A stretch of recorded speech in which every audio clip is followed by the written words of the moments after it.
K Ajitha Jantar മന്ദറിലെ സമരവേദിയിലെത്തി. Jantar മന്ദറിൽ നടക്കുന്നത് ഒരു വിപ്ലവമാണ് എന്തായിരുന്നു അജിതയുടെ മാതൃഭൂമി ന്യൂസിനോടുള്ള പ്രതികരണം. ഇപ്പോൾ എന്നോടൊപ്പം കെ അജിത ചേരുകയാണ്. ഈ സമരത്തിൽ പങ്കെടുക്കുന്നതിനായി ജന്തർ മന്ദറിൽ എത്തിയതാണ് കെ അജിത. അജിതേച്ചി ഇന്നലെയാണ് എത്തിയതല്ലേ? ഇന്നലെ അർദ്ധരാത്രി എത്തുമ്പോൾ ഈ കേരള ഹൗസിൽ വരാൻ വലിയ പ്രയാസപ്പെട്ടു എന്ന്. കുട്ടികളായിരുന്നു റോഡ് മുഴുവനും. ഭയങ്കരമായ ഒരു വശത്ത് പാട്ട് നടക്കുന്നുണ്ട്, മുദ്രാവാക്യം നടക്കുന്നുണ്ട്, നാടകം നടക്കുന്നുണ്ട്, എന്തൊക്കെയൊക്കെയോ നടക്കുന്നുണ്ട്. അജിതേച്ചി എന്തുകൊണ്ടാണ് ഇവിടെ വരാനിപ്പം ഇങ്ങനെ ഒരു തീരുമാനം എടുത്തത്? ഈ സമരം പിന്തുണയ്ക്കേണ്ടത് കേരളത്തിലെ മൊത്തം ജനാധിപത്യവാദികളുടെയും ജനങ്ങളുടെയും ആവശ്യമാണ് എന്ന് മനസ്സിലാക്കിയിട്ട് എനിക്കിതിൽ പങ്കെടുത്തേ തീരൂ എന്ന് പറഞ്ഞിട്ട് വന്നാണ്. അജിതേച്ചി ഈ സമരത്തിനെ എങ്ങനെയാണ് അജിതേച്ചി കാണുന്നത്? ഇതിനൊരു വിപ്ലവ സമരമായിട്ടാണോ?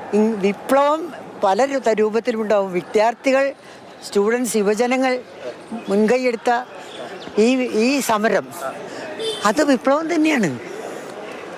അത് വിപ്ലവത്തിന് ഇന്ന രൂപമൊന്നും ഇല്ല. അതാ ഞാൻ പറയുന്നത്. അത് ഇന്ന രൂപത്തിലായാലേ വിപ്ലവമാവുള്ളൂ എന്നൊന്നും ആരും പരിശോധിക്കേണ്ട കാര്യമില്ല. അല്ല, നേരത്തെ നമ്മൾ സംസാരിക്കുമ്പോഴത്തേക്ക് അജിതേച്ചി ഈ സമരത്തിനെ ഒരു വിപ്ലവ സമരം എന്ന് വിശേഷിപ്പിച്ചിരുന്നു. ഒരു സായുധ വിപ്ലവത്തിൽ പങ്കെടുത്തിട്ടുള്ള ഒരു നേതാവ് കൂടിയാണ് അങ്ങ്. ഇപ്പോൾ ഉണ്ടായിരിക്കുന്ന ഈ മാറ്റത്തിനെ എങ്ങനെയാണെന്ന് കാണാൻ വേണ്ടി? സായുധമായിട്ടുള്ള അക്രമാസക്തമായത് മാത്രമാണ് വിപ്ലവം എന്ന് ഞാൻ വിചാരിക്കുന്നില്ല. ജനങ്ങൾ ഒന്നിച്ചുകൂടി പ്രതിഷേധ സമരങ്ങൾ നടത്തുക എന്നുള്ളത് തന്നെ ഭയങ്കര വിപ്ലവമാണ്. ഇതിന് തന്നെ എന്തെല്ലാം ത്യാഗങ്ങൾ അവർ സഹിക്കുന്നുണ്ട്. കുട്ടികൾ ഉറങ്ങുന്നില്ല, ഭക്ഷണം മര്യാദയ്ക്കുണ്ടോയെന്ന് നമുക്കറിയില്ല. അവരുടെ ലൈഫ് മുഴുവനും അട്ടിതിരിക്കുകയാണല്ലോ. എന്നിട്ടും അവർ രാത്രിയും പകലും അർദ്ധരാത്രിയും എന്നില്ലാതെ ഈ റോട്ടുമിൽ ഇവിടെ ഈ ഭരണകൂടത്തിനെതിരായിട്ടുള്ള ഫൈറ്റിൽ നിൽക്കുകയാണ്. ഇന്ത്യയിലൊരു വിദ്യാർത്ഥി വിപ്ലവത്തിന്റെ തുടക്കമായിട്ട് തന്നെ വിശേഷിപ്പിക്കാം.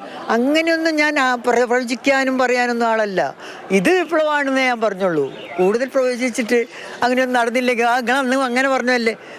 അങ്ങനെയൊന്നും നമുക്ക് ഒന്നിനെ പറ്റി ഇതങ്ങനെ ഞാനിട്ട് നമ്മളാരും പ്രതീക്ഷിക്കാത്ത ഒരു അപ്സർജാണ് ഉണ്ടായിട്ടുള്ളത്, അപ്ഹീവൽ. അവസാനമായിട്ട് എത്ര ദിവസം ഇവിടെ കാണും ഈ സമരത്തിൽ പങ്കെടുക്കും? നാളെയൊക്കെ ഉദ്ദേശിക്കുന്നുള്ളൂ, കൂടുതലില്ല. വളരെയധികം നന്ദി.